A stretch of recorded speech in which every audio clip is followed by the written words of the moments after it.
So we are discussing this problem from the last div 3 round, prefix and suffix max.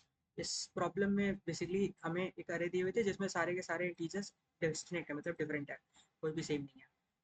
और इसमें एक operation में हम दो चीज़ें कर सकते थे. हम एक प्रीफिक्स चूज कर सकते थे और उसको उसके मिनिमम वैल्यू से रिप्लेस कर सकते थे, और एक सफिक्स चूज कर सकते थे और उसको इसके मैक्सिमम वैल्यू से रिप्लेस कर सकते थे. प्रीफिक्स और सफिक्स क्या होते हैं? Prefix is basically zeroth index से कहीं तक भी तुम जा सकते हो, और पूरा मतलब जीरोथ इंडेक्स से आईएथ इंडेक्स के कंटिन्यूसली सारे एलिमेंट तुमने चूज कर लिए, उसको प्रीफिक्स कहते हैं. और सफिक्स किसे कहते हैं? एन माइनस वनथ इंडेक्स से, मतलब लास्ट इंडेक्स से आईएथ इंडेक्स तक गए, वो that will be a suffix. This is a suffix and prefix. And let's see इसके आगे क्या करना है प्रॉब्लम में. बेसिकली तुम्हें तुम्हें कहा क्या गया है, तुम्हें पता करना है कि एक किस हर एलिमेंट आई के लिए तुम्हें पता करना है कि are there any valid sequence of operation such that पूरे अरे में ये नंबर ऑफ ऑपरेशंस लगाने के बाद सिर्फ और सिर्फ ए आई बच जाए. मतलब तुमने कहीं के प्रीफिक्स चूज किए और उनको उनके मिनिमम से रिप्लेस किया, और फिर कहीं के सफिक्स चूज किए उनको उनके मैक्सिमम से रिप्लेस किया, और तुम्हारे अरे में सिर्फ और सिर्फ क्या बच गया? ए ऑफ आई. अगर ऐसा कर पाना पॉसिबल है तो तुम्हें उस पर्टिकुलर, मतलब तुम्हें देखो आंसर एक स्ट्रिंग की तरह देना है. आंसर तुम्हें एक बाइनरी स्ट्रिंग देना है जहाँ पे आई जो होगा ए आर ऑफ आई के लिए आंसर स्टोर कर रहा होगा. तो अगर ऐसा कर पाना पॉसिबल हुआ तो आंसर वन होगा, मतलब स्ट्रिंग का वो कैरेक्टर वन हो जाएगा. और अगर ऐसा कर पाना नहीं पॉसिबल हुआ तो स्ट्रिंग का वो कैरेक्टर जीरो हो जाएगा. This is the problem. ये प्रॉब्लम मैं बेसिकली स्टार्ट कर रहा हूँ एक क्लेम के साथ. एक क्लेम के साथ क्लेम मेरा ये है. और क्लेम से भी पहले मैं एक कंसेप्ट बता दे रहा हूँ. मैं क्रिएट करने जा रहा हूँ एक प्रीफिक्स अरे और एक सफिक्स अरे. मेरी प्रीफिक्स अरे क्या कर रही होगी? मेरी प्रीफिक्स अरे ith इंडेक्स तक, जीरो से ith इंडेक्स तक के लिए लार्जेस्ट, जीरो से ith इंडेक्स तक के लिए स्मॉलेस्ट एलिमेंट, स्मॉलेस्ट एलिमेंट का इंडेक्स स्टोर कर रही होगी. कहने का मतलब क्या है कि अगर मेरा ये 1 2 3 4 है, तो फर्स्ट इंडेक्स पे तो डेफिनेटली वन ही, जीरो इंडेक्स पे तो जीरो ही स्टोर करेगा. अभी तक का मेरा सबसे स्मॉलेस्ट इंडेक्स कौन सा था? ये जीरो ही था, तो अभी भी ये जीरो स्टोर करेगा. अभी तक का मेरा सबसे स्मॉलेस्ट क्या होगा? अभी भी जीरो ही है, तो ये जीरो स्टोर करेगा. ये भी जीरो स्टोर करेगा. तो ऐसे ये हर इंडेक्स पे इससे पहले तक के जीरो टू आई एच तक के ऐसे एलिमेंट का इंडेक्स स्टोर करेगा जो स्मॉलेस्ट है. सफिक्स ठीक इसका उल्टा कर रहा होगा. सफिक्स क्या कर रहा होगा? सफिक्स बेसिकली लास्ट से चल के आई एथ प्लेस पे वो इंडेक्स चूज कर रहा होगा जो अभी तक का लार्जेस्ट मिला है. तो सफिक्स अरे में जैसे इसकी अगर मैं सफिक्स अरे बनाऊंगा जो मैं कह रहा हूँ उसमें, तो फोर्थ मेरा डेफिनेटली ये फर्स्ट एलिमेंट ही है तो ये लार्जेस्ट ही हो गया, तो इसका इंडेक्स मैं रख दूंगा 3. और फिर मैं थर्ड पे आऊँगा, मैं देखूंगा ये तो अभी तक का लार्जेस्ट है नहीं, अभी तक का लार्जेस्ट हमारा 4 ही है, तो फिर मुझे यहाँ पे 3 स्टोर करना पड़ जाएगा. तो फिर मैं 2 पे आऊँगा, मैं देखूंगा क्या ये अभी तक का लार्जेस्ट इंडेक्स है? नहीं, ये 4 ही अभी तक का हमारा सबसे लार्जेस्ट इंडेक्स है, तो फिर यहाँ पे 3 स्टोर करना पड़ जाएगा. एंड फिर मैं 1 के साथ सेम चीज़ देखूंगा कि क्या 1 अभी तक का जितने भी इंडेक्सेस मिले हैं हमें एन माइनस वन टू आई तक के, इससे पहले तक में लार्जेस्ट था क्या? नहीं, तो ये अभी भी हमारा लार्जेस्ट क्या हो जाएगा? 3 हो जाएगा. तो मैं दो अरे ऐसे ही बनाऊंगा, एक तो प्रीफिक्स अरे और एक सफिक्स अरे. ये चीज़ पहले मैं क्लियर कर रहा हूँ. एंड देन आफ्टर दैट मेरा क्लेम कैसे शुरू होता है. मेरे क्लेम को समझते हैं, मैं कहना क्या चाह रहा हूँ अपने सोल्यूशन में. मैं कह रहा हूँ कि अगर अगर for any element A R of I, A R of I, अगर मेरा प्रीफिक्स ऑफ आई यानी कि अभी तक का मिला हुआ सबसे छोटा एलिमेंट, अभी तक का मिला हुआ सबसे छोटा एलिमेंट आई ही है, या फिर और मेरा सफिक्स ऑफ आई भी आई है, मतलब और लिखा है मैंने, या तो ये ट्रू हो जाए या तो ये ट्रू हो जाए, दोनों एक साथ तो डेफिनेटली ट्रू नहीं होगा. तो मुझे क्या कहना है कि अभी तक का मेरा स्मॉलेस्ट एलिमेंट ही आई है, या फिर मेरा अभी तक का लार्जेस्ट एलिमेंट ही आई है. In both the situations answer हो जाएगा one for that particular A R R of I. मतलब उसको, उस पर्टिकुलर एलिमेंट को ऐसे नंबर ऑफ ऑपरेशंस लगा के तुम पूरे अरे को ए आर ऑफ आई में केवल टर्न कर सकते थे, मतलब पूरे अरे में बस एक ही एलिमेंट बचता, तो हम ऐसे ऑपरेशन कर सकते थे। अब ऐसा हो क्यों रहा है ये देखते हैं, ऐसा हो क्यों रहा है। पहला केस कंसीडर करते हैं कि प्रीफिक्स ऑफ आई जो है हमारा, प्रीफिक्स ऑफ आई जो है आई है, मतलब 0 to I तक का स्मॉलेस्ट एलिमेंट अभी तक क्या है, आई ही है।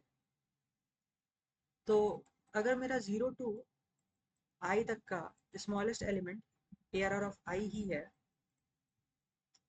और मेरा फिर I+1 to N के बारे में मुझे नहीं पता, I+1 N-1 एलिमेंट्स तक के बारे में नहीं पता है, तो मैं ये कह रहा हूँ अगर मैं यहाँ से 0 to I तक का एक प्रीफिक्स लेता, 0 to I तक का एक प्रीफिक्स लेता, तो क्योंकि मुझे प्रीफिक्स वाले ऑपरेशन में क्या बोला था, तुम मिनिमम से रिप्लेस कर सकते हो, तो मेरे अरे में 0 to I वाले पार्ट में सिर्फ ए आर ऑफ आई बच जाता, और मैं फिर दूसरा जो अरे था, दूसरा जो पार्ट था I+1 to N-1 तक का, I+1 to N-1 तक का, उसमें मैं सफिक्स वाला ऑपरेशन लगाता, सफिक्स वाले ऑपरेशन लगाता तो मुझे क्या मिलता, मुझे लार्जेस्ट वैल्यू मिल जाती जो I+1 to N-1 के बीच में थी, ये मुझे मिल जाती।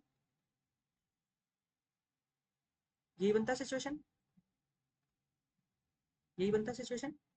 तो मुझे एक बात बता दो, अब मेरे अरे में सिर्फ और सिर्फ दो एलिमेंट्स हैं, अब मेरे अरे में सिर्फ और सिर्फ दो एलिमेंट है, अब दो एलिमेंट के लिए अगर दो ही रिलेशन हो सकता है मेरे इसके बीच में ए आर ऑफ आई के, और जो लार्जेस्ट मुझे मिला है इसके बीच में दो ही रिलेशन हो सकता है, या तो मेरा ए आर ऑफ आई इससे बड़ा हो सकता है, या तो मेरा ए आर ऑफ आई इससे छोटा हो सकता है। अगर मेरा ए आर ऑफ आई इससे बड़ा हो गया, यानी कि पहली सिचुएशन ट्रू हो गई, तो मैं क्या कर सकता हूँ, मैं सिंपली कह दूंगा कि भाई मैंने तो प्रीफिक्स वाला ऑपरेशन लगाना है। प्रीफिक्स वाले ऑपरेशन लगाने का एडवांटेज क्या होगा, मेरे अरे में दो ही एलिमेंट थे, और नहीं सॉरी, मैं यहाँ पे सफिक्स वाला ऑपरेशन लगा दूंगा डेफिनेटली, मैं यहाँ पे सफिक्स वाला ऑपरेशन लगा दूंगा। सफिक्स वाले ऑपरेशन लगाने का मुझे बेनिफिट क्या मिल जाएगा, सफिक्स वाले ऑपरेशन लगाने का बेनिफिट मिल जाएगा कि मेरे अरे में दो ही एलिमेंट थे, सिर्फ और सिर्फ दो ही एलिमेंट थे, और उनमें से सबसे बड़ा कौन था ए आर ऑफ आई सबसे बड़ा था, तो मैं इसी को चूज कर लूँगा। तो मतलब मैंने पूरे अरे को रिप्लेस किससे कर दिया, ए आर ऑफ आई से, तो एट द एंड मेरा ए आर ऑफ आई की सिर्फ बच गया पूरे अरे में। इस केस में भी पॉसिबल था। और जब मेरा ए आर ऑफ आई जो भी लार्जेस्ट अभी मिला था I+1 to N-1 से, जब ये छोटा है, तब मैं प्रीफिक्स वाला ऑपरेशन लगा, प्रीफिक्स वाले ऑपरेशन क्या कहता था कि जहां तक भी तुम लगा रहे हो 0 to I तक का मिनिमम तुम्हें पिक करना है, क्योंकि अभी मैंने दिखा दिया कि मेरा ये तो छोटा है, मेरा ए आर ऑफ आई तो एल जी से छोटा है, तो मुझे कौन सा पिक करने मिलेगा, मुझे डेफिनेटली मिनिमम यानी कि A R of I pick करने मिलेगा। तो इस पर्टिकुलर केस में भी I was able to prove this thing कि मैं ए आर ऑफ आई को सिर्फ पिक कर पाऊंगा, और मेरे पास लास्ट में क्या बचेगा, सिर्फ और सिर्फ ए आर ऑफ आई। ये तो तब का सीन था जब हमारे पास प्रीफिक्स ऑफ आई था equal to I, prefix of I के बराबर था। सेम सिनेरियो होगा, सेम सिनेरियो होगा जब मेरे पास suffix of I, suffix of I is equal to I होगा। ऐसा क्यों होगा, फिर से इसको मैं प्रूफ कर देता हूँ, जैसे अभी जस्ट प्रूफ किया बाकी दोनों। इसका प्रूफ भी बहुत सिंपल है, सिंपली मुझे क्या करना होगा, देखो 0 to I-1 तक में मैं फिर से दो पार्ट में ऑपरेशन लगाऊंगा, I to N का और 0 to I-1 का। 0 to I-1 में मैं स्मॉलेस्ट अमंग 0 to I-1 को पिक करूंगा, और I to N में क्योंकि मेरा suffix of I is equal to I, मतलब N to I तक का सबसे लार्जेस्ट एलिमेंट मेरा आई ही है अभी तक। तो मुझे सफिक्स ऑफ आई में जब सफिक्स वाला ऑपरेशन लगाऊं तो मेरे पास बचेगा ए आर ऑफ आई ओनली, क्यों, क्योंकि ये लार्जेस्ट था N to I तक में।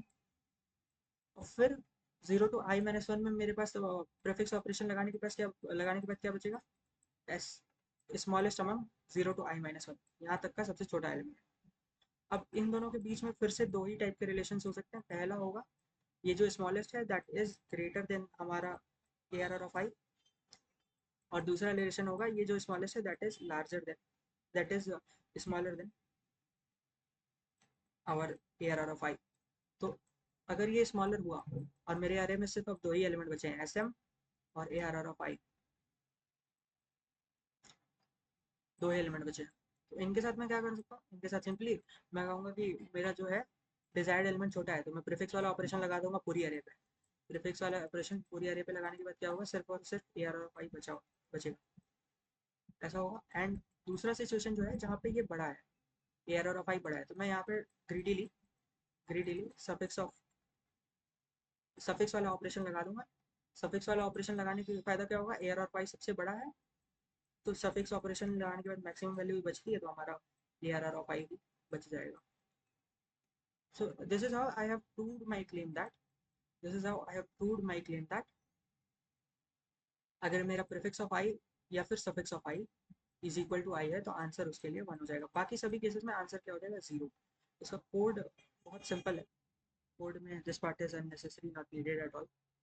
ओके, सो पहले एन का इनपुट ले लिया, फिर अरे में एलिमेंट डाल दिया, और फिर हमने यहाँ पे प्रीफिक्स वाली अरे क्रिएट कर ली।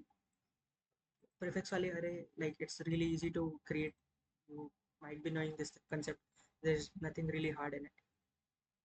एंड सेम तरीके से फिर हमने सफिक्स वाली अरे क्रिएट कर लिया, एंड देन हमने सेम तरीके से हमने सफिक्स वाला अरे क्रिएट कर लिया, एंड देन हमने फ्रॉम हियर 0 टू n तक के लिए हर एलिमेंट के लिए चेक कर लिया कि या suffix of I is equal to I और prefix of I is equal to I. If it is, then answer में इस पर्टिकुलर इंडेक्स के लिए 1 ऐड कर दिया, एंड अगर नहीं है तो इस पर्टिकुलर इंडेक्स के लिए 0 ऐड कर दिया, and then the answer we have printed over here, C out of S.